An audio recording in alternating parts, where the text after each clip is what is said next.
A few months ago, I decided to spend the winter alone in an old apartment.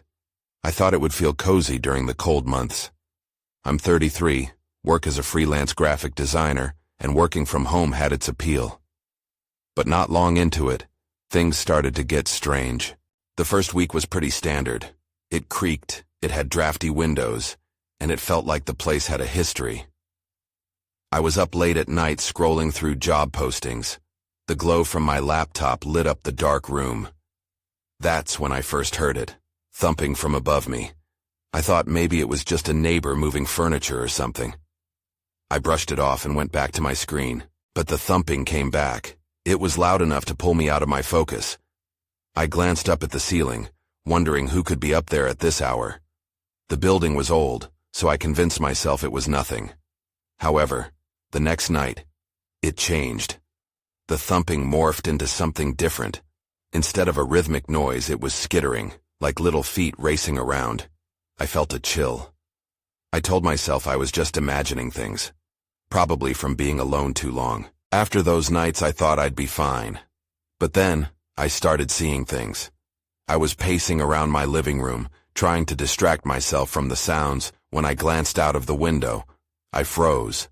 There was a shadow standing there, still as a statue. My heart dropped. No one had lived there for months. I squinted, my heart racing. Then just like that, the shadow was gone.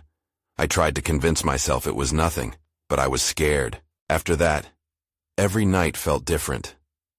My mind raced with doubts. I would hear whispers that could have been the wind, but I wasn't sure anymore. Each little sound sent a shiver down my spine. Sleeping became a nightmare. Night after night, I pressed my hands over my ears, hoping the noises would go away. Then one night, I decided to confront whatever it was. I stood under the window, my heart pounding. The room felt silent, almost too quiet. I could feel an uneasy chill. Suddenly, a cold breeze passed through me, and I heard a soft rustle. I thought I saw the shadow again watching me. I felt frozen, and then I turned to run. Before I could reach the door, I heard a voice. It was faint, but it whispered my name. My stomach twisted. I turned around, feeling the weight of fear in my chest. Nobody was there. That's when it hit me. I was trapped in this old apartment, haunted by something I couldn't see. The shadows weren't just tricks of the light. They were something real. I never went back to that window again. I moved out as soon as I could. But I can't shake those experiences. Winter alone haunted me, and I still wonder if it's really over. I spent the next few weeks trying to shake off the memories. I moved into a new place with bright walls and warm sunlight. I thought the change would help. At first it did. I immersed myself in my work, shifting my focus to new clients and projects. I convinced myself that the old apartment was just a figment of my imagination, a product of too much isolation. But then, the dreams started. Each night, they were the same. Vivid images of the apartment flooded my mind. I could see the long hallway, the cracked walls, and, most disturbingly, that shadow in the window. I'd wake up in cold sweats, gasping for air. I tried sleeping with the lights on, but it didn't help. Just when I thought I had left it all behind, the specter of my winter past settled back into my thoughts. One evening, as I worked late, the sounds returned. It started with a faint tapping, barely audible beneath the hum of my computer. I paused, my heart racing. I told myself it had to be the pipes or the wind. But as the tapping grew louder, it evolved into that same skittering noise, the sound of tiny feet. I could hardly breathe. My mind took me right back to that apartment. Feeling brave, or maybe foolish, I decided to investigate. I grabbed a flashlight and traversed the dark corners of my new home, searching for anything that could explain it. I checked closets, inspected the bathroom, and even peeked under the furniture. Nothing. The sounds faded, and I felt a wave of relief wash over me. But just as I began to calm down, I heard a knock. It resonated from my front door, sharp and urgent. I hesitated. Who could it be?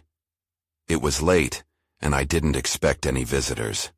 My heart raced again, caught between curiosity and fear. I approached the door slowly, gripping the doorknob, unsure of what I'd find.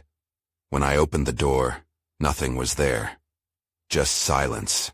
I leaned against the doorframe, trying to collect my thoughts. That's when I noticed something strange on the floor. A small envelope, faded and yellowed. I picked it up and opened it cautiously. Inside, there was a note scrawled in a shaky handwriting. It read, "I see you." Chills ran down my spine. My instinct told me it was a prank, but the words felt personal. I glanced up and down the hallway, half expecting to see a figure watching me from the shadows. There was nothing, only an empty corridor. I closed the door and locked it tight. My heart raced as I stared at the note in my hand. I didn't know who sent it, or how they knew me. The warm sunlight of my new apartment suddenly felt cold and distant. I was back in the depths of that winter nightmare. I couldn't shake the feeling that whatever haunted me wasn't finished. Something was still watching. I had moved, but I wasn't free. I crumpled the note, both terrified and desperate for answers. I needed to know who was behind this, but that meant digging deeper into shadows I thought I'd left behind. And just as the thought settled in my mind, a loud bang echoed from the other side of my living room. It made me jump. My stomach knotted as I knew I had to confront what lay ahead. That darkness was reaching out to me again. I stood frozen for a moment, my breath hitching in my throat as I processed the loud bang. It felt like a dare. My instincts screamed at me to run away, to lock myself in a room and disappear. But I couldn't. Not now. Not when it felt like something was pulling me back into the depths of my fears. I took a deep breath and stepped into the living room, flashlight in hand. The beam cut through the darkness, illuminating the corners where shadows loomed. My heart raced in rhythm with the silence that filled my space. I scanned the room, searching for the source of the noise. Nothing seemed out of place until I caught sight of a picture frame on the floor. I stepped closer, the beam of my flashlight flickering over its surface. It was one of my photos from the old apartment, a picture I swore I had thrown out. My breath caught again as I picked it up. I could see the familiar cracked walls in the background, but that wasn't the worst part. The shadow from the window was deeper, more pronounced. It felt as if it were reaching out of the frame. I shuddered and turned it over, hoping for an explanation. Instead, I found an unsettling message written on the back. "You can't escape me." A wave of nausea hit me. I could hardly think straight. I dropped the frame and stepped back, my mind racing. How had this picture gotten here? Who was doing this to me? I glanced towards the door again, the urge to bolt returning in full force. But something held me there, a sense of urgency, as though I was meant to learn something vital. That's when my phone buzzed against the coffee table, startling me. I snatched it up, hoping it would provide a distraction from the growing dread. I looked at the screen, but nothing prepared me for what I saw. There was a text from an unknown number. "Do you remember the hallway?" My pulse quickened. Memories flooded my mind. Darkness, shadows, the feeling of being watched. I wanted to scream. Who was this person? Why were they doing this? Before I could think it through, I typed back, "Who is this? What do you want?" No sooner had I sent the message than my phone buzzed again. I hesitated, heart racing, and opened the new text. One word flashed on the screen. Soon. The room felt suffocating. I realized I was no longer just dealing with memories. I was being drawn into something far more sinister. I needed to figure out how this person knew about my past, and what it meant for my future. Just then, the lights flickered and I heard a soft, almost imperceptible whisper echo through the silence. It sent shivers down my spine. I strained to hear the words but couldn't make them out. Then, the lights went out completely. Standing in total darkness, I felt a cold breath on the back of my neck. I turned swiftly, flashlight beam quivering, desperate to confront whatever lurked behind me. In the pitch black, I whispered, "Who's there?" But no reply came, just the echo of my own voice mingling with the silence. My heart pounded as I realized the shadows were more than a memory. They were here with me, and the dark was only just beginning. I thought I moved away from my past, but it was chasing me down, inching ever closer. And now I was trapped, teetering on the edge of something I might not survive. I took a step back, my mind racing. The darkness seemed alive, closing in around me. Gripping the flashlight, I moved slowly, scanning the room. Fear gnawed at me, urging me to find the switch to restore the light. But every corner of my apartment felt foreign and daunting. Then I noticed a faint glow coming from the kitchen. I hesitated, my pulse quickening, but curiosity pulled me forward. With each step, the shadows seemed to whisper, teasing the edges of my sanity. I reached the entry to the kitchen and illuminated the room with the flashlight. The first thing I saw made my stomach drop. The drawer, once firmly shut, was wide open. How had it opened without me noticing? I felt an icy chill race down my spine. Heart pounding, I approached it, wary of what might be lurking inside. I could feel my breath hitching. As I peered into the drawer, I discovered a collection of items that didn't belong to me. Old keys, a weathered piece of paper, and, was that a locket? The locket shimmered faintly in the light, and as I picked it up, I noticed that it was warm, as if it had been handled recently. Why was this here? I opened it with shaking fingers, revealing a faded picture of two children. Their eyes seemed to stare right into my soul, a mix of innocence and something darker. I felt like throwing it away, but my curiosity wouldn't let me. That's when my phone buzzed again, piercing the suffocating silence like a knife. I dropped the locket back into the drawer and grabbed my phone. The text notification illuminated the kitchen. It was another message from the unknown number. "Do you recognize them?" My hands trembled. These children looked familiar, but I couldn't place them. Panic surged through me, mingled with confusion. I tapped back a reply. "Who are they?" As I waited, the air in the kitchen thickened. The whispering shadows around me intensified, an unsettling pressure closing in. The phone vibrated again. "They are always watching." I felt a shiver climb up my spine. The words echoed my deepest fears. Suddenly the lights flickered back on, flooding the kitchen with artificial brightness. But as I turned, I froze once more. There, standing in the hallway, was a shadowy figure. It was only a silhouette, but the presence felt undeniably real. My heart raced. I was caught between fight or flight.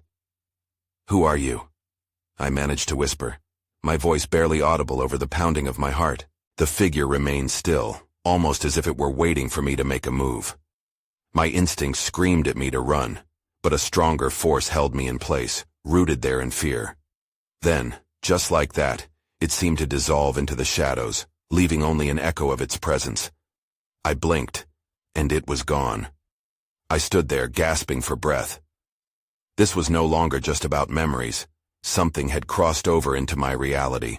I had to figure out who was behind this, and what they wanted from me. Blinded by adrenaline, I made a decision. I would confront this nightmare head-on. But as I turned to retrieve my locket, all I found was an empty drawer. The locket was gone. That realization hit me harder than I could have ever prepared for.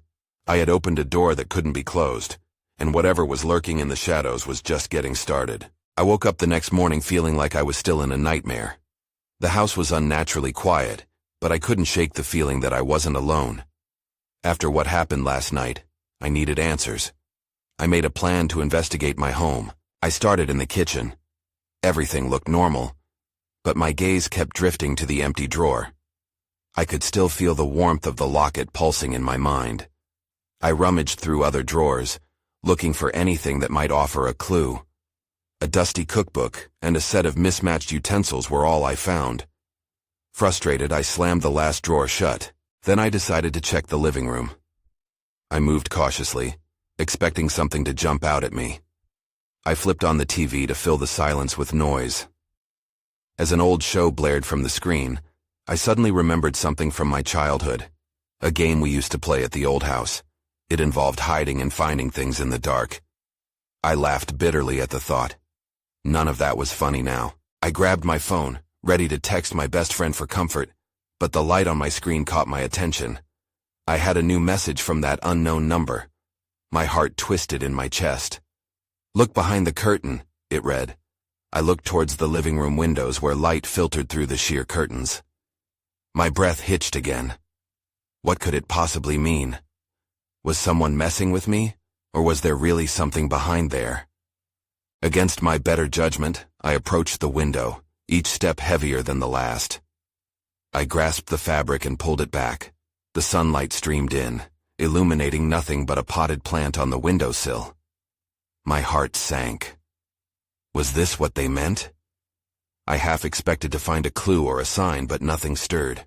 Then something crunched beneath my foot. I looked down and saw a crumpled piece of paper. I bent down to pick it up, and as I unfolded it, my breath caught in my throat. It was a drawing, crude but unmistakable. It depicted the two children from the locket, standing ominously beneath a tree. Their eyes were black voids, haunting and unforgiving. It felt like a dagger to my heart. I twisted the paper in my hands, rage and fear colliding inside me. I was tired of being toyed with.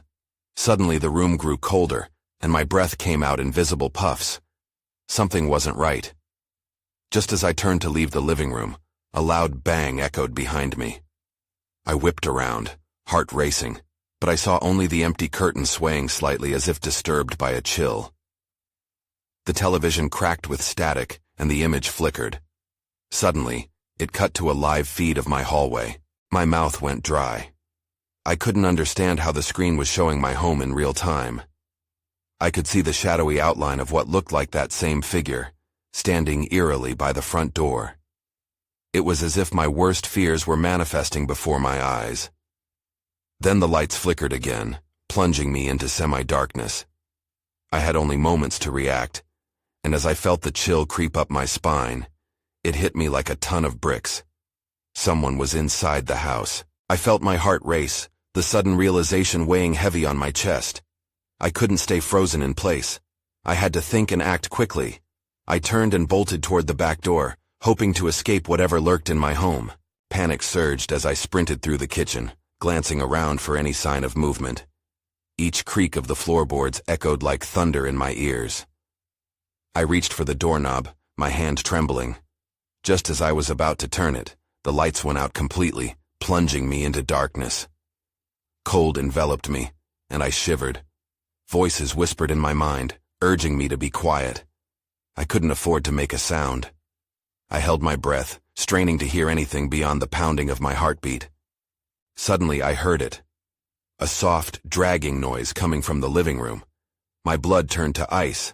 Something was moving, and it was closer than I thought. I lifted my phone, squinting at the light just enough to guide me while keeping it hidden. I crept along the wall, praying that whatever was out there wouldn't sense my presence. Then everything went still. The dragging stopped. My instincts screamed at me to run, but another part wanted to know what was happening. I edged closer to the living room entryway, careful to keep my phone shielded. Peering around the corner, I squinted into the dim space. And there it was. The figure that had been on the TV was now here.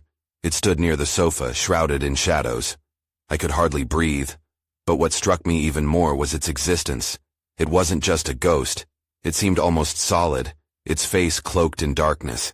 It was tall and gaunt, with outstretched arms that twitched as if searching for something or someone. My chest tightened and I began to back away slowly.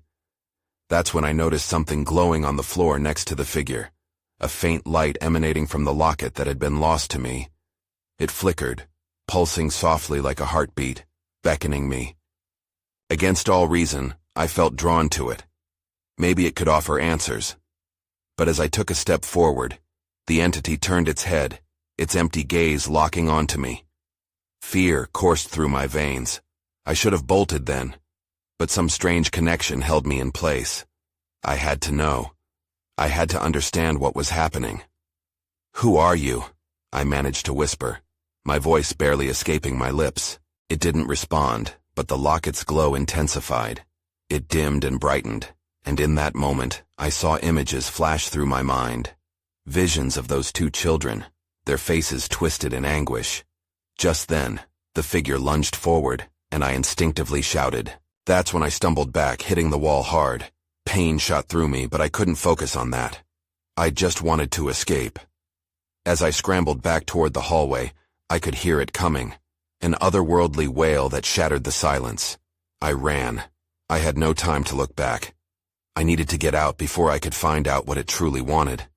But as I pitched myself toward the front door, I realized it was bolted shut. I was trapped, and the last thing I could hear was that chilling wail growing louder behind me. I slammed against the door, frantically pulling at the handle. "Come on!" I shouted, panic clawing at my throat. But the door didn't budge. I was stuck here, with that thing closing in on me. The wail echoed again, louder this time as if it was right behind me. I took a steadying breath and darted to the nearest window. The glass was locked tight, just like the front door.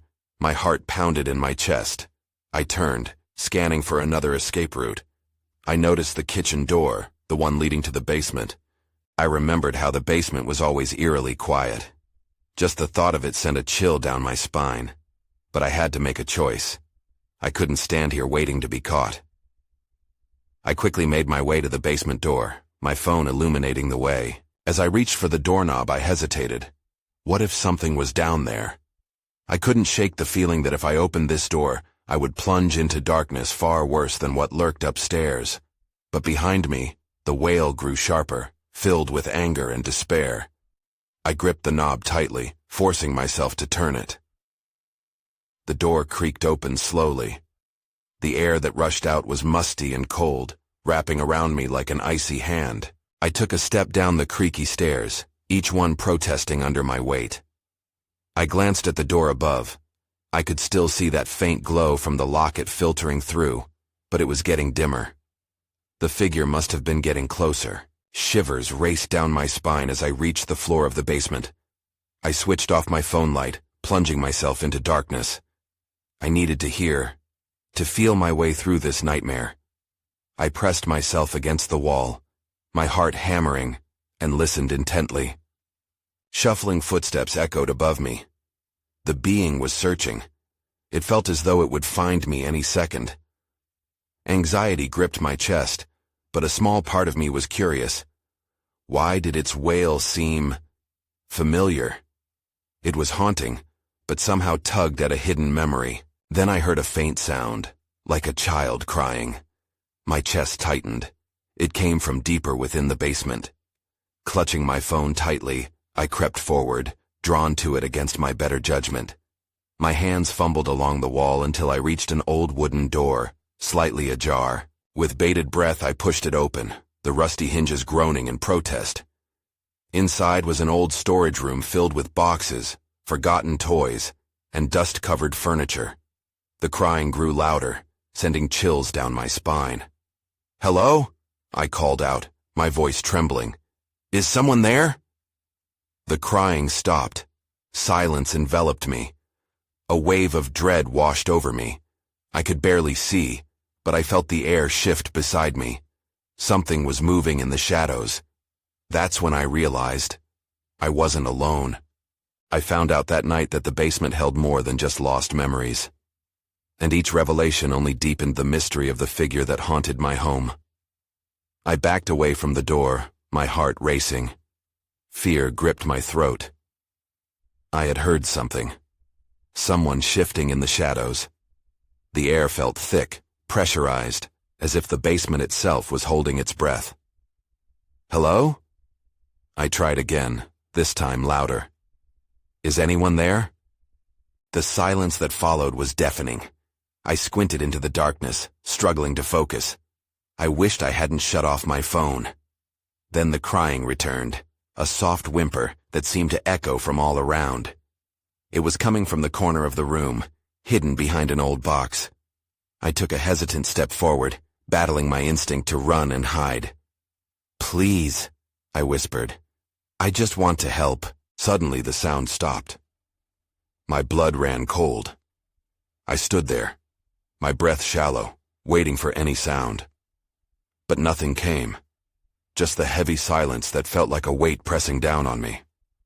I reached for my phone, fumbling in the dark until I turned it back on. The light flickered to life, illuminating the room in a harsh glow. Dust particles danced in the beam.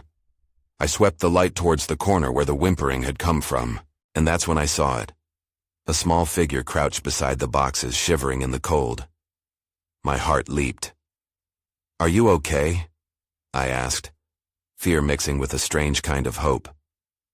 The figure looked up, revealing a face streaked with dirt and tears. It was a girl, maybe 8 or 9, her eyes wide with fear.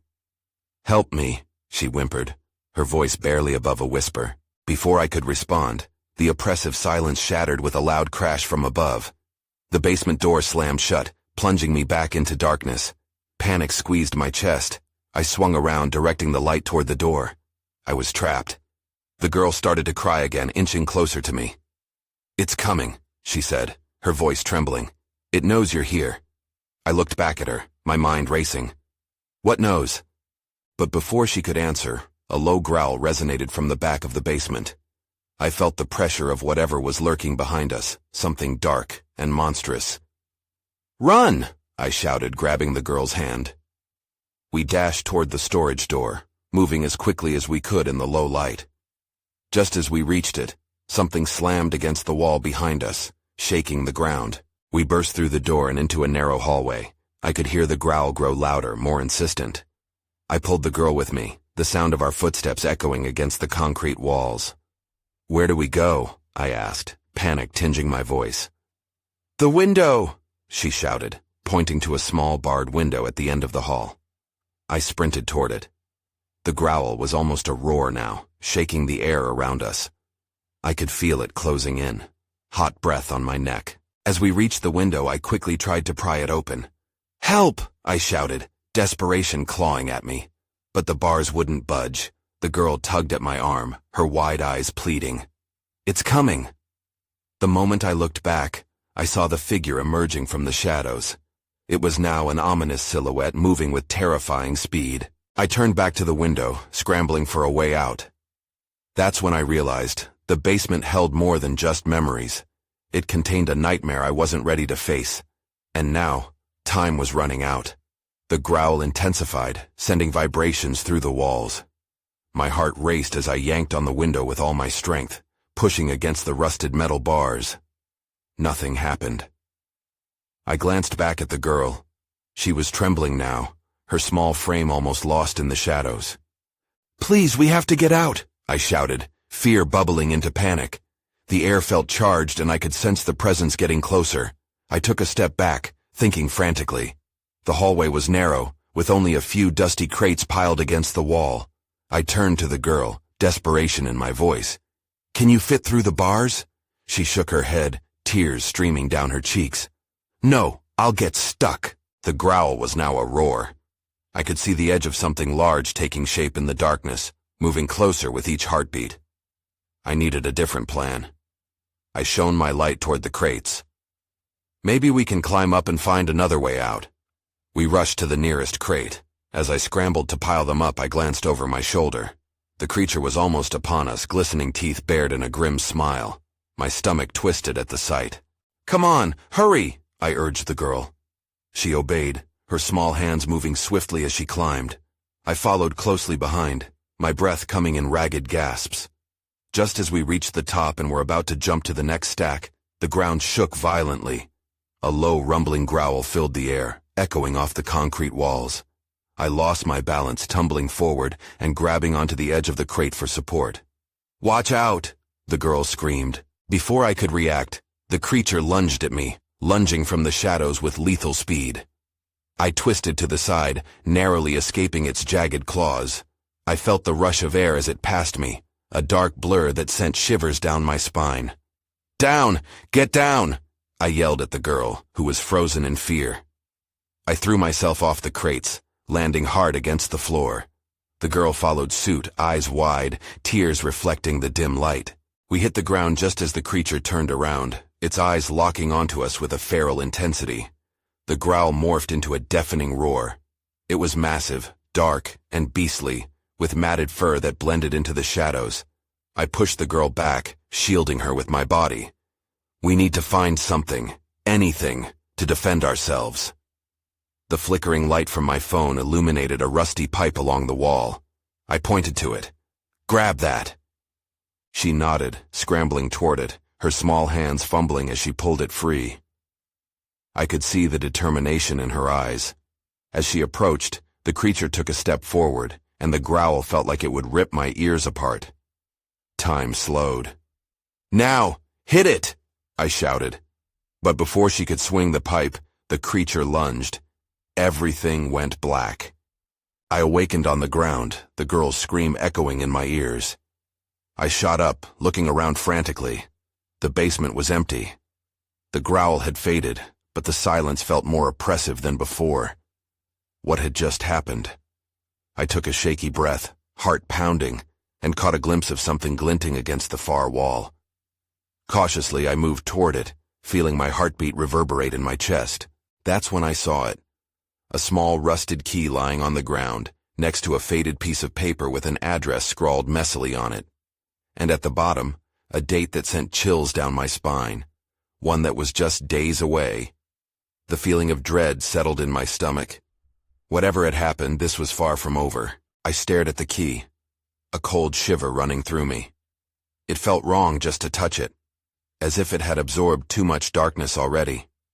The address on the paper flickered in my mind like a dying light, reminding me of that old apartment I thought I'd left behind. The date was haunting, looming over me like a shadow that stretched and twisted, threatening to consume my every bit of peace. Before I had time to process what this meant, an unsettling sound echoed through the basement, slight scratching, like nails on wood. My heart raced as I strained to listen, each faint sound igniting a terror I thought I'd escaped. Gathering courage, I turned back toward the door. The darkness behind me felt alive, pulsing with hidden threats and memories I couldn't bear to confront again. But I had to leave this basement, even if it meant facing whatever haunted me above. Taking a deep breath, I climbed back to my feet and approached the door. The air around me felt thicker, as if I were moving through molasses. I grasped the doorknob, fully aware of the potential dangers on the other side. The growl, the whispers, the shadows. They all beckoned me to turn back. But I had to know. I had to unlock the ties leading me back to that apartment, those children, and whatever had been watching. With a deep breath, I twisted the knob and pushed the door open. Light flooded in, momentarily blinding me. For a heartbeat, I thought I saw a shadow flicker behind me, urging me not to leave. But I stepped out into the hallway before I could doubt myself. Silence enveloped me as I scanned the living room. It was eerily pristine, as if the chaos from moments before had never existed. That thought sent a spasm of dread down my spine. I needed to escape this cycle, to find out what awaited me at the address, not just for myself, but for that lost girl. I darted upstairs to gather whatever I could from my new home, things that would help me or protect me in whatever awaited at that address. As I rummaged through drawers, I gathered supplies, a flashlight, my laptop, a few clothes, keeping in mind the weight of urgency pressing on me.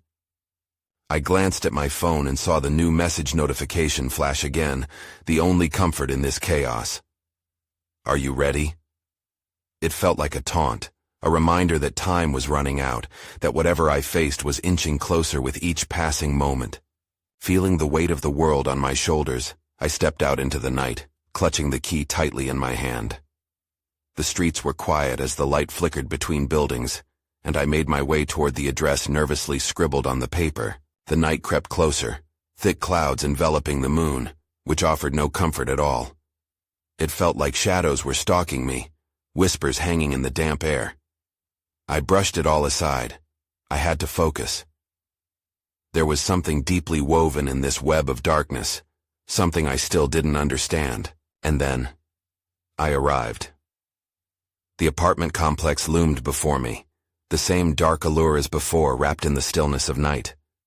Memories flooded back. The thumping sounds, the shadow, the whispers echoing through empty hallways. I hesitated at the door, my hand trembling on the knob. There was no going back now. I knew deep down that answers lay ahead, hidden in shadows I thought I'd outrun. I took a breath, bracing myself. As I stepped inside, the door creaked ominously behind me, sealing away the light of the street. I felt the air change, heavy, thick with anticipation. Whatever awaited me here felt the same as before, yet the possibility of peace lingered in the back of my mind. Would I find closure, or was I only digging deeper into the unknown? I couldn't shake the feeling that the darkness wished for this, to see me return. But as I ventured into the heart of that familiar place, Questions swirled like smoke, unanswered. I could only wonder if I would survive the final confrontation with the entity that had haunted me, be it supernatural or perhaps the manifestations of my own fears. With uncertainty knotting my stomach, I pressed forward into the depths, ready to face whatever shadows lay in wait.